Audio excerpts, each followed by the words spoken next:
नमस्कार। किरण की कहानी चैनल में आपका स्वागत है। आज की हमारी कहानी है आत्मसम्मान। ईशा, ईशा, ये क्या हाल कर दिया मेरी शर्ट का। मैंने कहा था कि इसको हाथ से धोना है। ये इतना बड़ा दाग कहाँ से लगा दिया। तुम्हें कुछ करना आता है या नहीं? रोहन ने बहुत ही गुस्से में ईशा को बुलाकर कहा। ईशा हड़बड़ाई सी बोली, जी वो मैंने। इतने में बाहर से आवाज़ आती है। शादी को 2 महीने हो गए पर इस बहू को तो कुछ आता ही नहीं है। यह क्या चाय बनाई है। इसमें चाय पत्ती और शक्कर दोनों ही नहीं है। मज़ा नहीं आया, फिर से बना कर लाओ। मोहन जी ने कप आके सरका दिया। ईशा कमरे से बाहर आई और चुपचाप कप उठाकर ले गई और दूसरी चाय बनाकर ले आई। वैसे तो चाय अच्छी ही थी, पर मोहन जी की आदत है, वह दिन में 4-5 बार अपनी बहू को इसी तरह परेशान करते थे और नुक्स निकालते रहते थे।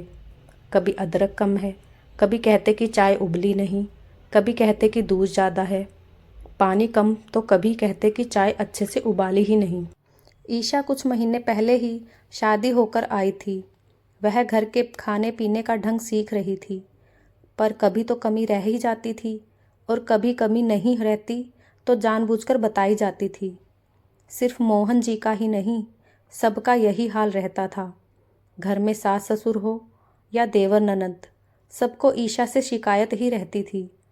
ईशा अपने मायके बड़े ही लाड प्यार से पली थी। माँ ने अच्छे संस्कार के साथ घर गृहस्थी चलाने के गुण सिखाए थे, पर ससुराल में मायके की कहाँ चलती है। यहाँ तो ससुराल वालों के हिसाब से ही चलना पड़ता है। फिर से सब कुछ नया सीखना होता है। ईशा पढ़ाई में सामान्य थी। पढ़ाई पूरी होने के बाद मायके वालों ने रोहन के साथ शादी कर दी। ईशा को बुके बनाने का बड़ा शौक था। वह सुंदर फूलों के बुके बनाया करती थी। उसकी यह कला पहले तो सबको पसंद आई थी, पर बाद में उसे घर गृहस्थी के कामों में ऐसा झोंक दिया कि वह कभी समय ही नहीं निकाल पाई। वह अपने शौक जैसे भूल ही गई थी।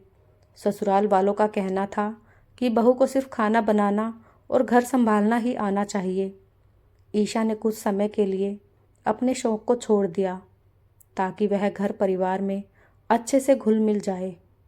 वह हर समय हर संभव कोशिश कर ही रही थी कि एक दिन उसकी सास कमला जी ने अपने घर पर किटी पार्टी रखी और पार्टी में क्या बनाना है उसकी लिस्ट थमा दी। ईशा ने अपने हिसाब से जो अच्छा आता था बना दिया और कुछ यूट्यूब से देखकर बना दिया। पहली बार 15-16 लोगों के लिए इतना खाना बनाया था। कमला जी से खाना कितना बनाऊं, यह अनुपात पूछा था, पर कमला जी ने उसको बताया ही नहीं। उसकी मम्मी से पूछती, पर वह भी अपने मायके अपनी मम्मी की तबीयत पूछने गई हुई थी, जो कि अभी अस्पताल में भर्ती थी। ईशा ने अपने हिसाब से सब बना दिया, पर छोले कम पड़ गए और बहुत ही ज़्यादा तीखे हो गए। पूड़ी का आटा भी बहुत ज़्यादा हो गया। रायता जल्दी ख़त्म हो गया और सूखी सब्जी में तेल बहुत ज़्यादा हो गया। खीर पतली हो गई। सारे खाने में स्वाद भी कम था। किसी में मसाला ज़्यादा हो गया, किसी में कम हो गया। यह देखकर कमला जी का पारा चढ़ गया और वह ईशा पर गुस्सा हो गई। तेरी माँ ने कुछ सिखाया है या नहीं? तुझे ढंग से खाना बनाना नहीं आता। बहू तो वही लक्ष्मी होती है जो रसोई अच्छे से संभाले। ना खाने में स्वाद है, ना ही मात्रा का अंदाजा है। शोर सुनकर कमला जी की कुछ सहेलियां रसोई में आ गई और कमला जी से कहा कि मेरी बहू को तो कुछ नहीं आता, और सिर पीटने लगी। सबने समझाया और जैसे तैसे किटी हो गई। सब लोग वापस चले गए। ईशा थोड़ी सी सहम सी गई। उसने पहली बार इतनी सारी रसोई बनाई, पर अंदाज़ा ही नहीं लगा पाई कि कितना बनाना है। रात को रोहन को बोली तो उसने एक टुक जवाब दिया, यह रसोई और खाने की बातें मुझसे मत किया करो। मम्मी और तुम जानो, यह तुम सास और बहू के बीच की बात है। सॉरी, इसमें मुझको मत घसीटो। रोहन करवट लेकर सो गया। आज ईशा को बहुत बुरा लग रहा था। उसके अपने पति को उसकी तकलीफ और आत्मसम्मान की ज़रा भी फिक्र नहीं थी। उसकी दिनचर्या ऐसे चल रही थी। एक दिन उसकी ननद मीरा बोलती है, जो उसकी हम उम्र थी, भाभी आज मेरी सहेलियां लंच पर आ रही हैं, आप चाइनीज़ बना देना। लेकिन मुझे चाइनीज़ उतना अच्छा बनाना नहीं आता, ईशा ने तुरंत कहा। इस पर मीरा बोली, क्या भाभी, आपको तो कुछ भी नहीं आता है। भाभी, अब आप यूट्यूब से देखकर बना दो, क्योंकि उनको चाइनीज़ ही पसंद है। ईशा के मना करने पर भी मीरा ने सब दरकिनार करके चाइनीज़ खाना ही बनवाया। उसकी सहेलियां खाना खाते हुए बहुत हंस रही थी। यार, इससे अच्छा तो कॉलेज के बाहर जो टपरी लगाकर बेचता है वही खा लेते। बेकार ही मुंह का स्वाद खराब कर लिया। मीरा फिर गुस्सा होकर बोली, क्या भाभी, आपको तो कुछ भी ढंग से बनाना नहीं आता है। अपनी सहेलियों के सामने मीरा ने ईशा को अपमानित कर दिया। ईशा मन मसोस कर रह गई। यह क्या ज़रूरी है कि हर चीज़ बनानी ही आती हो? मशीन थोड़ी हूँ, जो कहो वो हाजिर कर दूँ। फिर अभी शादी हुई ही है, इतना रसोई का काम किया ही नहीं, तो एकदम से कैसे आएगा? पर किससे कहती, इसलिए चुप हो गई। ईशा को काम सब आता था, लेकिन उसने पढ़ाई के कारण काम इतना किया ही नहीं था और आदत भी नहीं थी। अब सासू माँ को तो सालों की गृहस्थी का अनुभव था, पर उसकी शादी को तो कुछ ही महीने हुए हैं ना, तो वह कैसे सबकी अपेक्षाओं पर खरी उतरती। रोहन तो उसके दिल का हाल जरा भी नहीं सुनता था। वह घर से ऑफिस और ऑफिस से घर ही आता जाता रहता था। वह ईशा की भावनाओं को ज़रा भी नहीं समझता था। ईशा ने रोहन से कहा कि वह बुके का काम फिर से शुरू करना चाहती है। उसे फूलों और प्रकृति से बहुत प्यार है। फूलों की खुशबू और फूलों के रंग उसे अपनी तरफ खींचते हैं। वह ज़्यादा दिनों तक अपने शौक़ से दूर नहीं रह सकती। उसे लोगों को बुके बनाकर देना बहुत पसंद है। दिन में कुछ घंटे वह अपने लिए निकालना चाहती है, पर रोहन ने मना कर दिया। बुके बनाने के अलावा तुम्हें और कुछ भी आता है या नहीं? मैं अच्छा कमा रहा हूँ, मुझे तुम्हारे पैसों की ज़रूरत नहीं है। बुके बनाने में जितना समय नष्ट करोगे, उतना समय तुम घर के कामकाज और खाना बनाना सीखने में लगाओ तो बेहतर रहेगा। ईशा के लिए अब सब कुछ सहन करना मुश्किल हो रहा था। उसे उदास देखकर उसका छोटा देवर विजय बोलता है, भाभी, आप उदास मत हो, मेरा एक काम कर दोगी क्या? कल मुझे ऑफिस से आने में देर हो जाएगी, तो आप यह पार्सल मेरी एक दोस्त को देकर आ जाओगी क्या? कल उसका बर्थडे है और मैं उसे सरप्राइज़ देना चाहता हूँ। मीरा भी परीक्षाओं में व्यस्त है, भैया को कह नहीं सकता और उसका घर अलग रास्ते में पड़ता है। मैं उठता भी देरी से हूँ, तो मैं जा नहीं पाऊँगा। आप यह स्कूटी की चाबी ले जाना, मैं आपको घर का पता भी दे दूँगा। यह कहकर विजय ने गिफ्ट दे दिया। ओहो, मेरी दोस्त, या फिर, मीरा ने चुटकी लेते हुए कहा, तो विजय बोला, भाभी ऐसी कोई बात नहीं, she is just a friend. लेकिन मुझे स्कूटी चलाना नहीं आता, मैंने कभी स्कूटी नहीं चलाई। यह सुनते ही विजय भी बोलता, क्या भाभी, ना आपको ढंग से खाना बनाना आता है और ना ही स्कूटी चलाना आता है, आखिर आपको आता क्या है?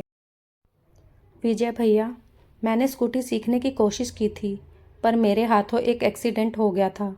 तब से मेरे मन में डर बैठ गया। मैं ऑटो से जाकर दे आऊँगी, ईशा ने कहा। नहीं, आप रहने ही दो, मैं कोई दूसरा इंतज़ाम कर लूँगा। विजय यह कहकर निकल गया। आज ईशा को बहुत अपमान महसूस हो रहा था। जिसे देखो वह यही कह रहा था कि आपको तो कुछ भी नहीं आता। रोज़ उसके आत्मसम्मान को चोट पहुँचाई जाती थी। खाना वह बना लेती थी, पर ज़रूरी नहीं कि इसमें परफेक्ट हो जाए। सालों तक खाना बनाते बनाते इसमें एक्सपर्ट हुआ जा सकता है, पर कुछ महीनों में नहीं। ईशा यह सब कुछ सहन कर ही रही थी, क्योंकि उसके मायके में उसका साथ देने वाला कोई नहीं था। वे 4 बहनें थीं और बेटी को वह लोग बोझ मानते थे। उससे छोटी 3 बहनों की भी अभी शादी करनी बाकी थी। वह अपना दुख अपने मायके में नहीं बता सकती थी, पर इस तरह से रोज़ अपमान भी तो नहीं सह सकती थी। सास ससुर, देवर ननंद, पति सभी उसका अपमान करते रहते, उसे ताने देते रहते थे। उसका बुके बनाने का और पॉट में पौधे सजाने का हुनर तो कहीं जंग खा रहा था। उसने एक दिन हिम्मत जुटाई और पति से कहा कि उसे बुके का काम शुरू करना है, अपने हुनर को चमकाना है, नहीं तो गृहस्थी में कहीं खो जाएगा। उसने बहुत जिद की तो रोहन ने कह दिया, ठीक है, जो भी करना है घर से कर लो, कहीं आने जाने की ज़रूरत नहीं है। मेरी माँ और बहन को तकलीफ़ नहीं होनी चाहिए। रसोई तुम्हें ही बनानी होगी। ईशा के तो पंख लग गए। उसने अपनी सोसाइटी के ग्रुप में अपने पिछले बनाए बुके के फ़ोटो डालने शुरू कर दिए। उसे ऑर्डर मिलने लगे। ईशा के काम की सभी तारीफ़ करने लगे और उसकी अच्छी कमाई होने लगी। यह देखकर रोहन ने भी उसे सहयोग देना शुरू कर दिया। अब घर के बाहर वाला स्टोर रूम ईशा के काम में लेना शुरू कर दिया। शादी ब्याह हो या वैवाहिक वर्षगांठ, उसे बुके बनाने के लिए अच्छे ऑर्डर मिलने लगे। और कॉरपोरेट जगत में भी सीनियर का वेलकम हो गया या कोई मीटिंग, उसके बुके जाने लगे। अब वह रसोई में कम ध्यान दे पाती थी। कमला जी ने अपने बेटे से शिकायत की तो उसने अपनी माँ से कहा, मम्मी हम खाना बनाने वाली रख लेते हैं। ईशा तो अब व्यस्त रहने लगी है और अच्छा भी कमाने लगी है, तो हमें भी सहयोग करना चाहिए। ईशा खाना बनाएगी तो बुके के ऑर्डर पूरे नहीं कर पाएगी। अपने बेटे के मुंह से यह बात सुनकर कमला जी दंग रह गई। पर जब पति पत्नी की तरफ बोले तो पत्नी को ससुराल वाले एक ताना भी नहीं दे सकते हैं। पति का साथ बहुत ज़रूरी है। अब ईशा का आत्मविश्वास और भी बढ़ने लगा था। घर का स्टोर रूम माल और सामान रखने के लिए छोटा पड़ने लगा। बाहर किराए की बड़ी सी दुकान ले ली और मदद के लिए 2-3 लड़कियों को रख लिया। बुके के साथ ईशा पौधों से सजाकर पोट भी बेचने लगी। उसके सजाए पोट भी बहुत ही सुंदर होते थे। बड़ी बड़ी मीटिंग में उसके बनाए पोट गिफ्ट किए जाने लगे। इसी के साथ वह पर्यावरण की रक्षा के लिए पेड़ भी लगाने लगी। शहर में पेड़ पौधों को लेकर जागृति फैलाने लगी। उसके काम को देखकर शहर में उसका सम्मान किया गया। पत्नी की सफलता और उसकी कमाई पर रोहन अब खुश रहने लगा। जब रोहन खुश था तो ईशा को सास ससुर देवर ननद भी कुछ नहीं कह पाते थे। अब ईशा ने अपनी कमाई से कार खरीद ली और ड्राइविंग भी सीख ली। एक सुबह वह घर से दुकान के लिए जा रही थी तो उसने देखा उसके देवर की बाइक खराब हो गई है।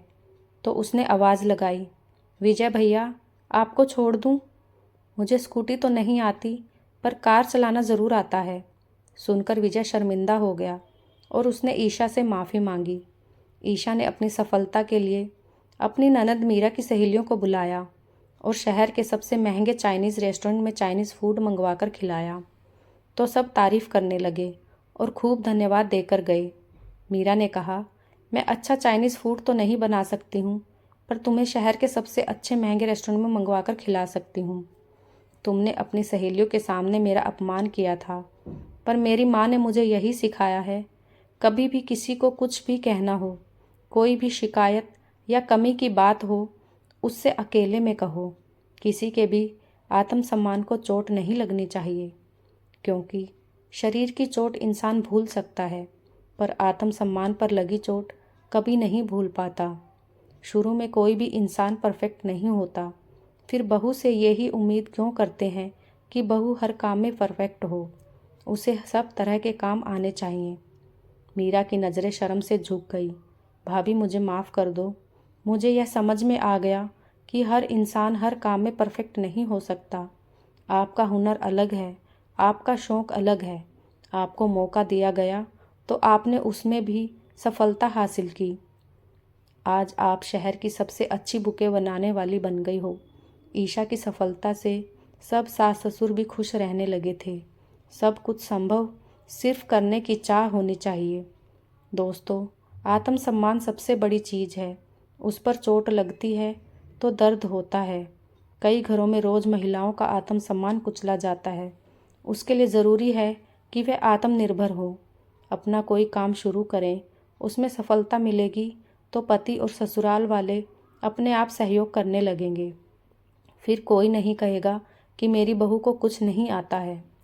दोस्तों, आपको हमारी कहानी कैसी लगी? हर इंसान अलग होता है, किसी के आत्मसम्मान को चुनौती नहीं देनी चाहिए। आपकी इसमें क्या राय है? कृपया हमें कमेंट करके ज़रूर बताइएगा। धन्यवाद।